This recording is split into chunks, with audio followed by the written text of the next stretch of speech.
안녕하세요. 이번 시간에는 코드 엔진의 악성 코드 문제 첫 번째 문제를 풀어보도록 하겠습니다. 우선 이걸 풀게 된 계기가 제 댓글에 코드 엔진에 대한 문제 풀이를 요청을 하셔서 한번 풀어보게 되었습니다. 먼저 저는 이유는 모르겠는데 이 코드 엔진 메인 홈페이지에 접속하게 되면 이 페이지, 메인 페이지를 로드하는 것도 정말 오래 걸리고 이와 같이 스타일이 깨지게 됩니다. 제일 문제인 거는 지금 문제 파일이 다운로드가 안 되는데 일단 다른 곳에서 문제 파일을 다운로드 받아서 지금 풀게 되었습니다. 우선 첫 번째 문제는 이 소스 코드의 일부분인데 이 소스 코드에 어떻게 공격을 하고 있는지 공격 방법은 무엇인가에 대해서 물어보고 있습니다. 아마 이거 정답은 제가 어떻게 맞는지 잘 모르겠지만 제 나름대로 푸는 걸 한번 공유하도록 하겠습니다. 이 문제 파일이 바로 첫 번째 소스 코드입니다. 가장 눈에 띄었던 거는 첫 번째, 세 번째 줄에 있던 ADDR 소켓에 대한 정보, 초기화 정보입니다. MSDN에 지금 들어가 보시면 이 소켓 ADDR이라고 검색을 하시면 에제 코드 그리고 제일 상단에 이 구조초에 대한 정보가 있습니다. 이 구조초에 대한 정보는 에제 코드를 보면서 설명드리자면 소켓을 초기화하는 데 사용되는 구조초입니다. 그래서 여기 포트 정보 그리고 그 타겟에 대한 IP 정보 있습니다. 즉 두 개 다 전부 다 타겟에 대한 정보인데 여기서도 친절하게 타겟 포트, 타겟 IP라고 적어놨죠. 문제는 지금 이거는 타겟에 대한 정보를 설정을 하게 되고 이제 그대로 소켓을 통해서 네트워크 통신을 하게 된다면 자기 자신에 대한 설정 여기 하지 않았잖아요. 자기 자신에 대한 설정을 하지 않았음에도 불구하고 자동으로 설정이 됩니다. 어떤 걸로? 자기가 설치되어 있는 랜카드 정보로 자동으로 설정이 됩니다. 그게 일반적인 소켓 프로그램입니다. 즉 자기가 원하는 타겟에 대한 설정만 하고 이제 데이터 통신을 하는 게 가장 일반적인 소켓 프로그램입니다. 여기서 이제 공격자는 문제가 생기죠. 자기에 대한 IP를 위조하고 싶을 때 만약에 공격자가 프로그램 초보라고 하면 이 IP를 위조를 못 하잖아요. 그래서 그 방법은 바로 이 IP 헤더하고 TCP 헤더를 직접 자기가 만들어서 같이 초기화해 주면 됩니다. 그래서 이 방법을 인터넷 찾아보니까 로우 소켓 프로그래밍 또는 저희 한국말로 번역하면 저수준 소켓 프로그래밍이라고 번역이 되더라고요. 그래서 입맛에 맞게 자기가 원하는 소켓에 대해서 자기 자신에 대한 소켓이든지 타겟에 대한 소켓이든지 이렇게 설정해서 최종적으로 네트워크 통신하는 방법입니다. 대표적인 도구가 칼리 리눅스의 HP, 그 다음에 HPing3가 있더라고요.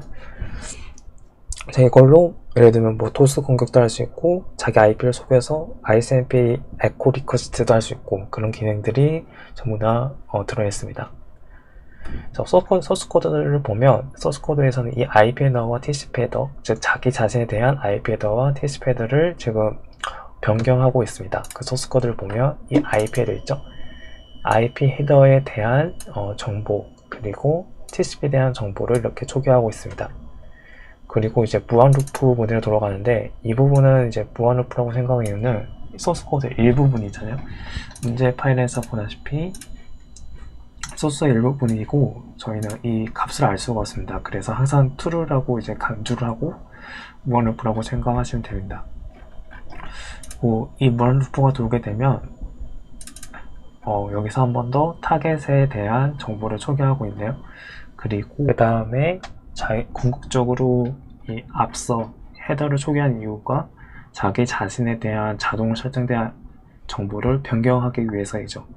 그래서 여기서 자기 자신에 대한 IP를 변경하고 있습니다. 기본적으로는 자기가 예를 들면 10.10.10.10이면 자동으로 IP 헤더에 대한 IP가 10.10.10.15로 잡히는데 여기서는 설정하고 있어요. 공격자가 강제로. 그리고 포트는 랜덤을 설정하고 있습니다. 나머지 여기서 앞서 소개하지 못했던 것들을 뭐 시퀀스 넘버라든지 그런 걸 소개하고 있습니다.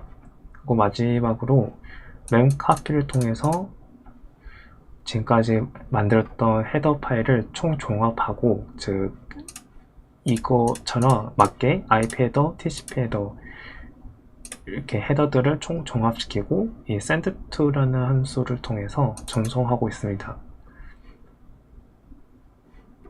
그리고 뭐 소켓이 에러가 걸리면 뭐 return false, 그 다음에 그 나머지에 대한 예외 처리도 하고 있습니다.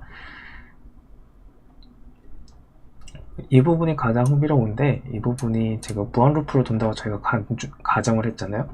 그래서 무한 루프를 돌기 전에 여기에 IP, 여기서 설정했던 IP를 여기서 아마 초기화 되는 것 같아요. 이 과정 중에 아마 뭐가 생략이 된 것 같은데, 예를 들어 뭐 SCSP 이 IP를 지금 여기 뭐 이런 식으로 중간에 뭐가 있는 것 같아요. 여기 끝에 있거나 아니면 여기 끝 앞에 있거나. 그래서 이 과정이 지금 생략이 되어 있고, 중요한 거는 이 IP를 지금 강제로 랜덤으로 변경하고 있죠. 지금까지 내용을 정리하면 제일 처음에 이 무한 루프 저희가 봤죠. 그 while문에서 첫 번째 행위는 통신을 요청하게 됩니다. 그 전에 어떤 통신하기 위해서 자기 자신에 대한 소켓 정보도 변경을 합니다. 통신을 요청한 뒤에 바로 이 출발지 IP에 대해서 랜덤으로 변경하고 다시 무한 루프를 반복해서 다시 통신을 요청하고 IP를 변경하고, 이것을 계속 무한대로 실행하고 있습니다. 이렇게 짧은 시간에 계속해서 데이터 요청을 하는 것을 저희는 도스 공격 종료라고 볼 수 있습니다. 이제 더 뒷받침하는 증거는 여기서 TCP 헤더를 조작하고 있잖아요. TCP 헤더를 조작하고 있고, 그 다음에 출발지 IP를 변경하는 것으로 봐서는 그 도스 공격 중에 TCP 심 프로딩하고 가장 일치합니다. TCP 심 프로딩을 보면 저희가 출발지 IP를 랜덤하게 변경하기 때문에 IP가 존재하지 않는 경우의 수가 존재하는 것보다 더 많겠죠. 이때 발생하는 문제점은 3-way 핸드쉐이킹의 논리적인 오류가 발생합니다. 저희가 소켓을 만들어서 IP를 수정했기 때문에 심 플로딩은 무조건 갑니다. 대신 타겟에서 심 에크를 보내고 IP가 저희가 이제 IP를 변경했으니까 조작된 IP로 심 에크가 날아가겠죠. 근데 IP가 존재하지 않기 때문에 그 3-way 핸드쉐이킹의 마지막 단계인 에크가 날아가지 않습니다. 타겟은 이 에크 메시지가 오지 않아서 3-way 핸드쉐이킹 때 잠시 만들었던 이 세션 있죠. 이 세션을 어떤 대기 큐로 잠깐 이동을 시킵니다. 그것을 뭐 TCP 연결 대기 큐 또는 백로그 큐라고 하는데, 그 백로그 큐도 하나의 시스템 자원이잖아요. 메모리이기 때문에. 그래서 CPU나 메모리를 이렇게 사용하게 되는데, 방금 봤듯이 이 짧은 시간 동안에 이런 통신을 정말 많이 요청합니다. 그러면 아마 이게 디폴트로 120초 동안 그 연결 대기 큐에 있어야 되는데 에크 메시지를 받지 않으면, 그게 만약 만 개가 될 경우에는 120초 동안 만 개가 쌓여있으면 CPU나 램 자원이 100% 될 가능성이 있겠죠. 결국은 컴퓨터 자원이 어느 한 자원이 100%가 되어서 더 이상 서비스를 실행하지 못하는 상황이 발생합니다. 이런 경우 어떤 경우냐면, 저희가 뭐 가상머신을 뭐 여러 개 켰을 때 램 100%가 되어서 어떤 가상머신은 꺼지거든요. 서비스를 더 이상 사용하지 못해서 자원이 램이 100%가 되어서 그런 상황과 똑같습니다. 그래서 저희 가상머신 입장에서는 가상머신 끄면 다시 자원이 100%에서 뭐 90이 되든지 80%가 되는데, 이거는 계속 요청을 하고 있잖아요. 계속 요청하기 때문에 결국 이 타겟은 결국 뻗게 됩니다. 그냥 결국은 뭐 컴퓨터를 끄지 않는 이상 더 이상 컴퓨터가 돌아가지 않는 상황이 발생합니다.